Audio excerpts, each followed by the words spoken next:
Welcome to another episode of Real Talk about real estate and real stuff with realtors. Yeah, all those things. That's it.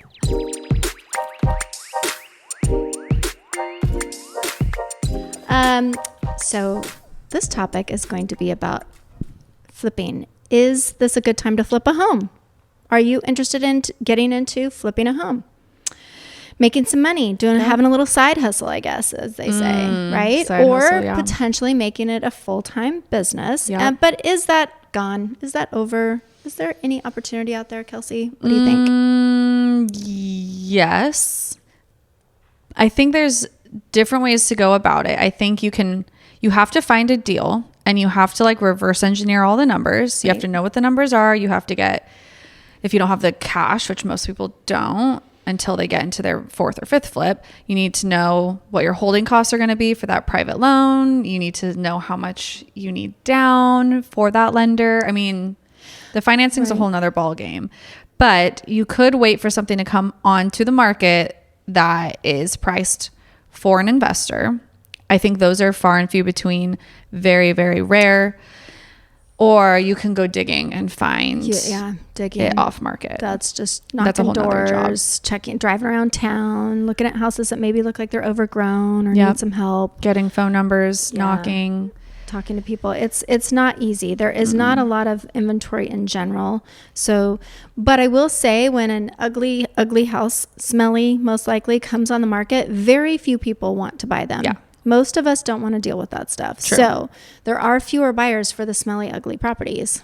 Yes. And you have to look at a smelly, ugly, fully dated. Say the whole house is straight out of the 70s and the person had a dog and there's carpet everywhere. Well, you're going to be doing the same things there that you are to any other house. Right. You're still doing cabinets, countertops, floor. It just is it looks a lot worse initially, but it's still the same cost. And it's just hard for people to wrap their head around, especially if there's a hoarder that lived there and all the things. You got to get all that out. And I think if you can find the deal, it's definitely a good opportunity, but there are a lot of hurdles. I mean, you really have to know your stuff. You cannot sit on a house longer than 3-4 months tops.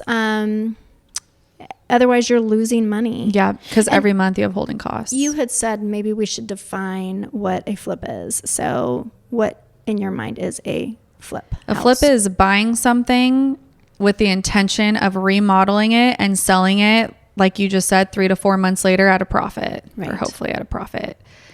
The only reason I say we should define what a flip is because I have talked to buyers who are like, oh, this house has been flipped, but the person who's selling it just remodeled it and lived there for a few years, and they just remodeled it. They didn't flip it. Flip it is like an investment strategy or it's flipped over fairly quickly. Yeah. It's literally flipped. Not over time, typically. Yeah. Typically. I mean, that's always a fun thing to do, though, because you can live in it while it's actually nice. But most actual people that do this for a living don't do that. And they do have a nice, solid plan. So they know in every flip they do, the same paint color, the same counters, the same cabinets, everything's the same. Streamlined. Yeah. And you've got it cost, you know what the costs are going to be, so that when you're looking at the numbers, whether you should buy it or not, you know what everything's going to cost. Yeah. And right now, if you can find something in this market and it's going to be ready in 3 months at the height of what our probably year is going to look like, that's a really good opportunity. Now, if you find something in August and it's not going to be listed till November, then that's a little riskier. Right. And you're going to have to be able to hold it potentially. And price it more attractively. And depending on what price point it is, it might be a little more palatable. Palatable? Is that a word? Yeah. Palatable. Yeah, totally. Good word. Yeah. So if it's, upper end, and I don't think buying, especially if you're new at this, an upper end property to flip is a good idea. No. I get people agents call me all the time to see if my flip client would be interested in a certain home. And one of them was in a fabulous neighborhood, but they wanted $550 for it, right? Yeah. And that's just out of their typical zone. If you've got to make, because it's just a lot of risk if it doesn't sell. Plus, it's not in that sweet spot price point. Right. So that 400, 500 range.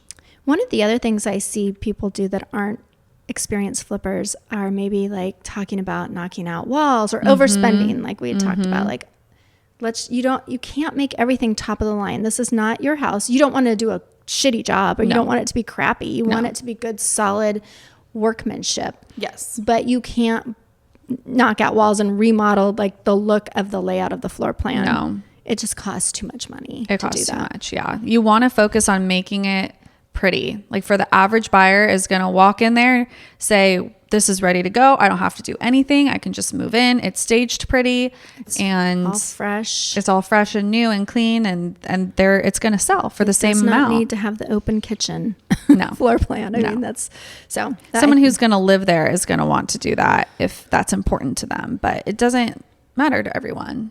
And it's just, you have to look at the cost analysis of that.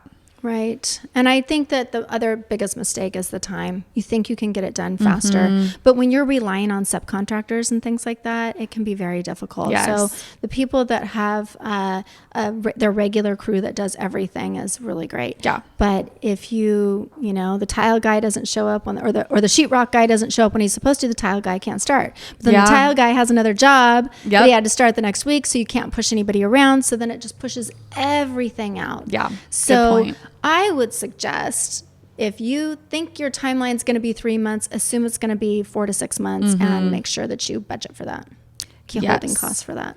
Yeah. And also make sure that you budget some percentage, I don't know what that would look like, over what your expected budget is, because not only for that, like holding costs, but things might end up, I mean, you've watched all the shows, they start opening up stuff and there's like, oh, we got to fix this electrical or whatever. Yeah. You just don't know what's there. You, don't can't rip the walls out, until you. Or something own ends it. up taking longer, so the handyman's charging you more because it's more time for him. Well, and you also have to add in your real estate fees too if you're going to Yep. turn around and sell it with a realtor. Yep. So 5%. You gotta factor in those cost of selling, title and escrow fees, all of that.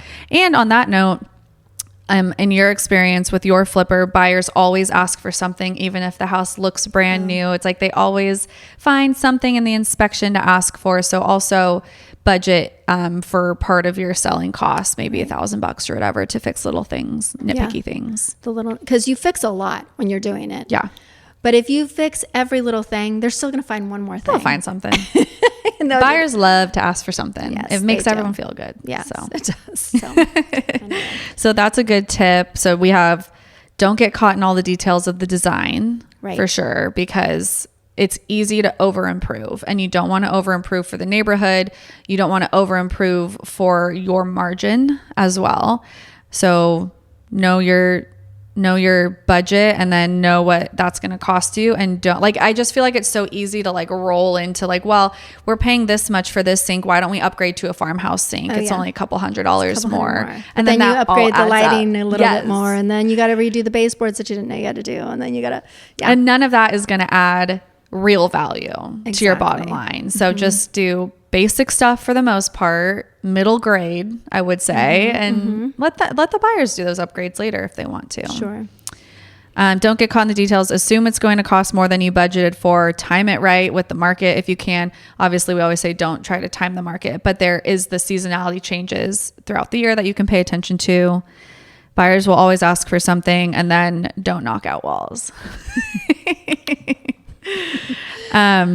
Okay, I think those are really good points. Yeah. So that's kind of our tips for flipping. It is a journey. It is not easy. You're going to learn through every single flip. Sometimes, like, I have someone who's kind of looking at their first flip right now, and they understand the risk, and they're just like, we need to get into something to learn from it. Like, Right. they are paying attention to numbers, and they're going to make a good decision.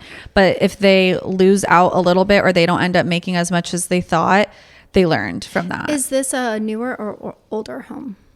The home, they didn't get it. Okay. But the home that they had made or almost made, they didn't even make an offer on it. Now that I think about it, the home they almost made the offer on was older, like 70s. That's another thing to think. Well, I wouldn't go 70s. It's a little older, old. but like I if you know. go, if you're Like if you're going it wasn't back, grounded. Yeah, if you're going to, and grounding's not. There's It's not a lot that of houses that aren't expensive, yeah. grounded, but if you're talking like 1950s, 50s, 60s, 40s, 30s, like some of the avenues and streets, the plumbing can be old, the sewer line can be bad if there was a sewer line. I mean, foundation. So we've flipped a couple of homes over like we do one every other year, but I would always pick something like 80s, 90s, something like that, where, and maybe a subdivision home, like a Webb home or a Drake home. Those are good ones to start with because you're not going to have some crazy bodies buried underneath the basement, mold issues or whatever, right, stuff like that. So anyway. So that's a really good tip too. Like maybe try to find something within the last 40 years or so. Yeah. Okay, cool. Hopefully that's helpful. Do you know of any flips on the market right now? I don't. No, I don't at the moment, but I'm sure some will come. Yeah. I mean, if you're at all interested, anyone listening to this or watching this is interested in flipping, please reach out and we will get you on a list to receive any kind of listings we know of that would be good for flips or off-market deals that we hear about. Yeah, definitely. Okay. Thank you. Bye. See you on the next one.